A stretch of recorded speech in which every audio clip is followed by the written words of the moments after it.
Hello friends, welcome to one more. இது வரைக்கும் basics of நியூட்ரிஷன்ல நான் உங்களுக்கு மேக்ரோ நியூட்ரியன்ஸ்னா என்னங்கிறதும் மைக்ரோ நியூட்ரியன்ஸ்னா என்னங்கிறத பத்தி சொல்லியிருந்தேன். ஸோ இந்த வீடியோவில் நம்ம டயட் பிளான்ஸ் பத்தி பார்ப்போம். ஸோ நான் டயட் பிளான்ஸ் பத்தி வீடியோ எடுக்கணும்னு நான் யோசிச்சப்ப நான் மொத்தமாக ஒரே வீடியோவில் போடணும்னு நினைச்சிருந்தேன். பட் நான் அந்த மாதிரி பண்ணேன்னா இந்த வீடியோட லென்த் ரொம்ப ஜாஸ்தியாக கொஞ்சம் போரிங் ஆயிருமான்னு எனக்கு தோணுச்சு. ஸோ இந்த வீடியோவை நான் 2 ஹாஃபாக ஸ்ப்ளிட் பண்ண போறேன். ஸோ இன்னைக்கு இந்த ஃபர்ஸ்ட் ஹாஃப்ல நம்ம என்ன பார்க்க போறோம்னா, இப்போ உங்களுக்கு வெயிட் கெயின் பண்ணணும்னாலும் சரி, இல்லை நீங்க வெயிட் லூஸ் பண்ணணும்னாலும் சரி, நம்ம ஒரு சில ஃபேக்டர்ஸை பேஸ் பண்ணி தான் டயட் பிளான் எழுதுவோம். ஸோ அந்த ஃபேக்டர்ஸ் என்னென்னங்கிறத பத்தி இந்த வீடியோவில் நான் உங்களுக்கு சொல்ல போறேன். அதுக்கப்புறம் நம்மளோட பாடி ஒரு நாளைக்கு எவ்வளோ எனர்ஜி ஸ்பெண்ட் பண்ணுது, அதுக்கு தகுந்த மாதிரி நம்ம எவ்வளோ கேலரிஸ் எடுக்கணும், அந்த கால்குலேஷன் எப்படி பண்றதுங்கிறத பற்றியும் இந்த வீடியோவில் நான் உங்களுக்கு சொல்ல போறேன். So welcome to basics of nutrition episode 5 diet plans.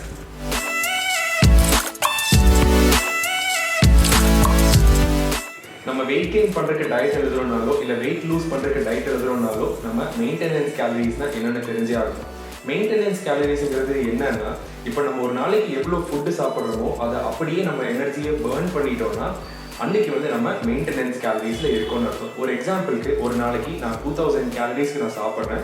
So என்னோட ஆக்டிவிட்டீஸும் என்னோட பாடி ஃபங்க்ஷனாக இருக்கும் எல்லாத்துக்கும் சேர்த்து அன்னைக்கு 2000 கேலரிஸுமே பேர்ன் பண்ணி முடிச்சிருச்சுன்னா அப்போ நம்ம பாடி வந்து மெயின்டெனன்ஸ் கேலரிஸ்ல இருக்குன்னு அர்த்தம். அடுத்தது வந்து கேலோரிக் டெபிசிட்.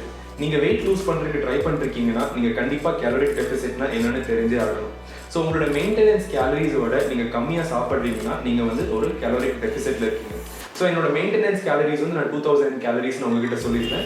ஸோ நான் வந்து ஒரு 1800 கேலரிஸ் நான் சாப்பிட்ருக்கேன்னா நான் வந்து ஒரு கேலோரிக் டெபிசிட்ல இருக்கிறேன். ஸோ இந்த கேலரிக் டெபிசிட்ல வரக்கு நம்ம கம்மி கேலரிஸ்ல சாப்பிட்டு நம்மளோட எனர்ஜி எக்ஸ்பெண்டிச்சர், அதாவது நம்ம பாடி ஸ்பெண்ட் பண்ற எனர்ஜி வந்து நம்ம ஜாஸ்தி பண்ணுவோம். அதுக்கு வந்து நம்ம என்ன பண்ணோம், நம்ம ஒர்க் அவுட் பண்ணணும். இப்படி பண்ணும்போது நம்ம வந்து ஒரு கேலரிக் டெபிசிட்ல இருக்கும். ஸோ சில டைம் உங்களுக்கு தோணலாம், நிறைய சாப்பிட்டு நம்ம ரொம்ப நிறைய ஒர்க் அவுட் பண்ணால் அப்போ நம்ம கேலரிக் டெபிசிட்குள்ள போக முடியுமா அப்படின்னு. இது வந்து ப்ராக்டிக்கலி இம்பாசிபிள்னு சொல்லுவேன்.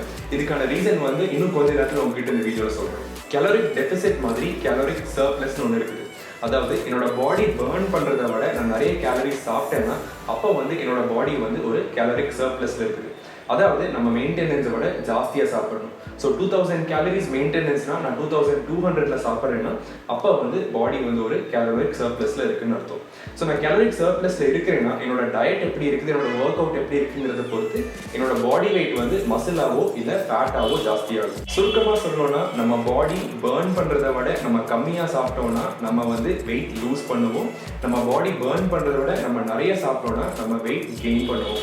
பட் நம்ம வெயிட் லூஸ் பண்ணனாலும் சரி, வெயிட் கெயின் பண்ணுறதுனாலும் சரி, நம்ம வெயிட் லூஸ் பண்ணும்போது நம்ம ஃபேட்டாக மட்டுமே தான் லூஸ் பண்ண ட்ரை பண்ணும், நம்மளோட மசிலை ப்ரிசர்வ் பண்ணுறதுக்கு ட்ரை பண்ணும்.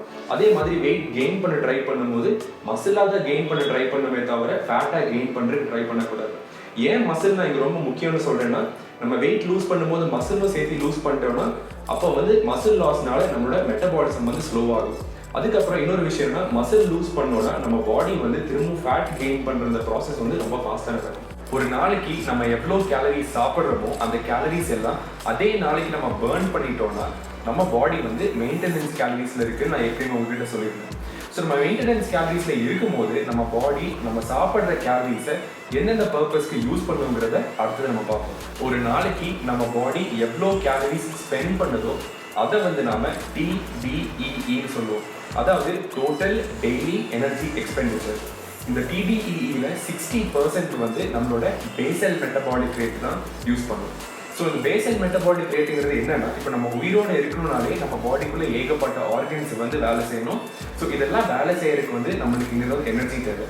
இந்த எனர்ஜி வந்து நம்ம சாப்பிட்ற ஃபுட்லேருந்து தான் கிடைக்கும். ஸோ 60% நம்மளோட மெயின்டெனன்ஸ் கேலரிஸ்லேருந்து நம்மளோட பாடியோட BMRக்கு தான் போய் சேரும். அடுத்தது வந்து நீட்ங்கிறது என்னன்னா, நான் எக்ஸசைஸ் ஆக்டிவிட்டி தெர்மோஜெனிசிஸ். அதாவது எக்ஸசைஸ் தவிர நம்ம என்னென்ன ஆக்டிவிட்டிஸ் பண்ணுறோமோ அதை தான் நீட்னு சொல்லுவோம். ஒரு எக்ஸாம்பிளுக்கு இப்போ நான் உங்ககிட்ட பேசிட்டு இருக்கேன், இதுவும் ஒரு ஆக்டிவிட்டி தான், ஆனால் அது எக்ஸசைஸ் கிடையாது. ஸோ இது வந்து ஒரு நீட். இல்லை நான் மளிகை கடைக்கு போய் ஏதோ சாமானை வாங்கிட்டு வரேன், வீடு கூட்டி பெருக்கிறேன். ஸோ இதெல்லாமே ஒரு ஃபிசிக்கல் ஆக்டிவிட்டி தான், பட் இது வந்து ஆக்சுவல் எக்ஸசைஸ் கிடையாது. ஸோ எக்ஸசைஸ் தவிர நம்ம என்னென்ன ஃபிசிக்கல் ஆக்டிவிட்டி பண்ணுறோமோ அதை வந்து நீட்னு சொல்லுவோம். ஸோ நீட் வந்து இன்னொரு 10 to 15% கேலரிஸ் வந்து யூஸ் பண்ணும். அடுத்தது வந்து தெர்மிக் எஃபெக்ட் ஆஃப் ஃபுட். இது கேட்கறதே கொஞ்சம் காமெடியாக கூட இருக்கலாம். யூஸ்வலாக நம்மளுக்கு என்ன தெரியும், நம்ம ஏதோ ஒரு ஃபுட்டு சாப்பிட்டோம்னா அது மூலமாக நம்மளுக்கு கேலரிஸ் கிடைக்கும் தான் நம்மளுக்கு தெரியும். ஆனால் ஒரு இன்ட்ரெஸ்டிங்கான விஷயம் என்னன்னா, நம்ம அந்த சாப்பிட்ற ஃபுட்டை டைஜஸ்ட் பண்ணுறதுக்கு நம்ம பாடி கொஞ்சம் கேலரிஸை பேர்ன் பண்ணும். அது எந்த மாதிரியான ஃபுட்டுன்னு பொறுத்து நம்ம பாடி அதுக்கு தகுந்த மாதிரி கேலரிஸ் பர்ன் பண்ணும்.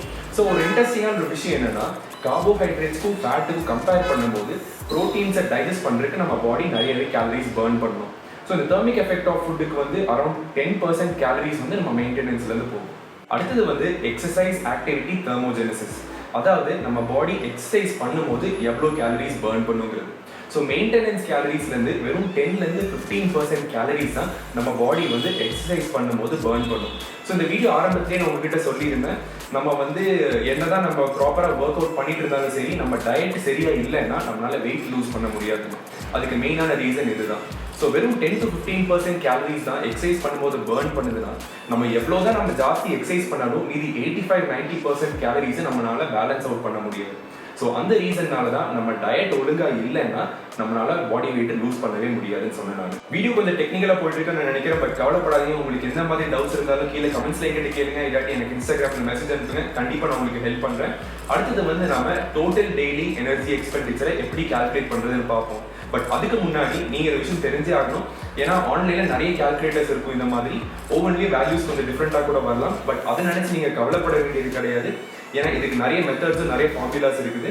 ஸோ ஏதோ ஒரு கால்குலேட்டர் யூஸ் பண்ணி நம்ம கால்குலேட் பண்ணுவோம். அதை வந்து ஒரு ஸ்டார்டிங் வேல்யூவை எடுத்துட்டு அப்புறம் உங்க பாடி வெயிட் வந்து இன்கேஸ் நீங்க ஃபேட் லூஸ் பண்ணணும்னு நினைச்சீங்கன்னா, இப்போ நீங்க அந்த கேலரி ரேஞ்சில் நீங்க டயட் பிளான் ஃபாலோ பண்ண ஆரம்பிக்கும் போது 1 வாரமோ 2 வாரமோ கழிச்சு உங்களோட பாடி வெயிட் ஜாஸ்தி ஆச்சுன்னா நீங்க ஸ்டார்ட் பண்ண கேலரிஸ் வந்து கொஞ்சம் கேலரிஸ் கம்மி பண்ணுங்க. ஸோ இது ஸ்டெப் பை ஸ்டெப்பா நம்ம இப்படி தான் எக்ஸ்பெரிமெண்ட் பண்ண போறோம். கூகுளில் போய் TDEE கால்குலேட்டர்னு தேடணும்னா அதில் வர ஃபர்ஸ்ட் லிங்க் நீங்கள் கிளிக் பண்ணிவிட்டு அதுக்கப்புறம் அதில் கேட்டிருக்கிற டீட்டெயில்ஸை நீங்கள் என்டர் பண்ணுங்கள். ஸோ என்னோட டீட்டெயில்ஸ் நான் இதில் என்டர் பண்ணியிருக்கிறேன். ஸோ இதுக்கு தகுந்த மாதிரி அது வந்து ஒரு TDEE வேல்யூ வந்து கால்குலேட் பண்ணி கொடுக்கும். ஸோ பாடி ஃபேட் பர்சன்டேஜ் வந்து ஆப்ஷனல் தான். ஸோ என்னோட டெய்லி மெயின்டெனன்ஸ் கேலரிஸ் வந்து 2460 கேலரிஸ். ஸோ இப்போ எனக்கு நான் வெயிட் லூஸ் பண்ணணும்னு நினைக்கிறேன்னா நான் 2460 விட கம்மியாக சாப்பிடணும். வெயிட் கெயின் பண்ணணும்னு நினைக்கிறேன்னா 2460 விட நான் நிறையா சாப்பிடணும். அதே மாதிரி இந்த வெப்சைட்ல உங்களோட ஐடியல் பாடி வெயிட் என்னவா இருக்கணும், உங்களோட BMI என்னங்கிறதெல்லாம் இந்த வெப்சைட்ல சொல்லியிருப்பாங்க. பட் நீங்க BMI நினைச்சு நீங்க கவலைப்பட வேணாம். ஏன்னா BMI என்ன பொறுத்த வரைக்கும் அது வந்து ஒரு கரெக்டான மெஷர்மெண்ட் கிடையாது. ஏன்னா உங்களோட BMIல வந்து உங்களோட பாடி ஃபேட் மாஸ் எவ்வளோ இருக்குது, உங்களோட மசில் மாஸ் எவ்வளோ இருக்குது, உங்களோட ஃப்ளூயிட் எவ்வளோ இருக்குது, எல்லாத்தையுமே கால்குலேட் பண்ணி தான் அது ஒரு நம்பர் கொடுக்குது. ஸோ உங்களோட ஃபேட் லெவல்ஸ் ரொம்ப ஜாஸ்தியாக இருந்து உங்களோட லீன் மசில் ரொம்ப கம்மியாக இருந்துச்சு, ப்ளஸ் நீங்கள் வந்து ஒரு கரெக்டான பாடி வெயிட்டில் இருக்கீங்கனாலும் உங்களோட BMI படி நீங்கள் ஹெல்த்தியாக தான் இருக்கீங்கன்னு சொல்லுவோம். ஆனால் ஆக்சுவலாக பார்த்தீங்கன்னா உங்களோட ஃபேட் மாஸ் ஜாஸ்தியாக இருக்கிறனாலையும் மசில் மாஸ் கம்மியாக இருக்கிறனாலையும் உங்களோட மெட்டபாலிக் ஹெல்த் வந்து கொஞ்சம் ஸ்லோவாக தான் இருக்கும்னு சொல்கிறேன் நான். ஸோ இதனால நீங்கள் BMI நினச்சி நீங்கள் ரொம்ப கவலைப்பட வேணாம். இதுக்கு மேலே இந்த வீடியோவில் நான் உங்ககிட்ட இன்னும் சொல்லி உங்களை நான் கன்ஃபியூஸ் பண்ண விரும்பல. ஸோ இந்த வீடியோவில் இதோட நம்ம ஸ்டாப் பண்ணிப்போம். ஸோ நெக்ஸ்ட் வீடியோவில் நம்ம கால்குலேட் பண்ண இந்த மெயின்டெனன்ஸ் கேலரிஸை வச்சு எப்படி நம்ம டயட் பிளானை வந்து நம்ம ப்ரிப்பேர் பண்ணோங்கிறத பற்றி அடுத்த வீடியோவில் நம்ம பார்ப்போம். ஸோ இது தவிர உங்களுக்கு வேறு ஏதாவது கொஸ்டின்ஸ் இந்த வீடியோ பற்றி இருந்துச்சுன்னா தயவுசெய்து எங்கிட்ட கீழே கமெண்ட்ஸில் கேளுங்க, இல்லாட்டி எனக்கு இன்ஸ்டாகிராமில் கூட மெசேஜ் போடுங்க. நான் கண்டிப்பாக உங்களுக்கு ஹெல்ப் பண்ணுறேன். இந்த வீடியோ உங்களுக்கு இன்ஃபர்மேட்டிவாக இருந்துச்சுன்னா எனக்கு ஒரு லைக் கொடுங்க. இதான் ஃபர்ஸ்ட் டைம் என்னோட சேனல் நீங்கள் வரீங்கன்னா மறக்காம சப்ஸ்கிரைப் பண்ணுங்க, அப்படியே கூட இந்த பெல் ஐக்கானை ப்ரெஸ் பண்ணுங்க. என்னோட பேர் ஆஷிக், நான் ஒரு certified advance physique transformation expert. திரும்ப இதே மாதிரி ஒரு இன்ஃபர்மேட்டிவ் வீடியோவில் உங்களை நான் சந்திக்கிறேன். பாய் பாய்.